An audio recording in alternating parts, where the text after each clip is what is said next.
Makers say the Bears will win? Yeah, say win big. I don't know, they haven't been able to cover for most of the year. The Bears today were made 12-point favorites over the Packers. Randy Wright should start at quarterback for Green Bay. Jimbo Covert will likely join Jay Hilgenberg in wearing one of those shoulder harnesses.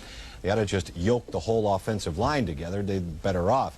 In the meantime, Dennis McKinnon had some advice for fellow receivers Willie Gault and Ron Morris today. Speaking at lunch crowd at Ditka's, McKinnon said, you want to play for Mike, you got to do more than just go out there and look pretty catching touchdown passes. You have to understand how Mike is. Mike doesn't say much when you play well, but when you start making mistakes, he has a tendency to get a little heated.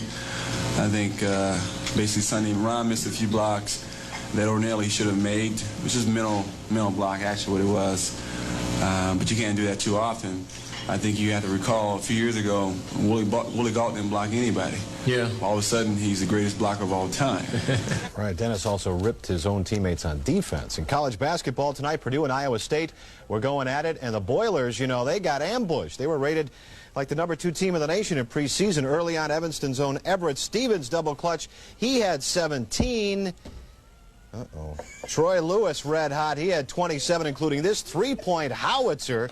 But Purdue just couldn't stop the Cyclones' Jeff Grayer. He led everybody with 28. Iowa State stings Purdue 104-96. NBA tonight, a milestone for little Isaiah Thomas. Pistons and Rockets. Isaiah right here collects his 10,000th career point.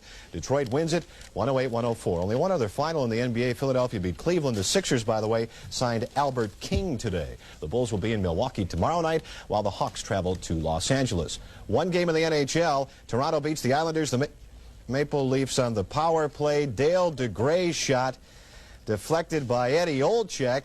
Eddie sticks it in there, and the Leafs win 4-3. It finally happened. The Edmonton Oilers traded all-star Paul Coffey to the Pittsburgh Penguins today for Craig Simpson, Mo Matha, Chris Joseph, and Dave Hanna. The Penguins also got Dave Hunter and a minor leaguer in the deal, so Paul Coffey teams up with Mario Lemieux in Pittsburgh. Finally tonight, I guess I have to apologize for what's been happening the last couple of minutes. It's obvious that Chet Kopic's been jamming my sportscast, and you know, the guy's, he'll do anything to get back on TV. Did you see so. The FCC has already said they're going to analyze these signals and go right to the source and just put this guy out of business? Right across the hall. Those are the people who spent 10 years trying to make Steve Dahl talk nice, and they're going to shut this guy down? Yeah, no way. You bet. That's the news this Tuesday. We thank you for joining us. Make it a good evening. Good night. This has been Channel 5 News, winner of the United Press International Award for Best Newscast.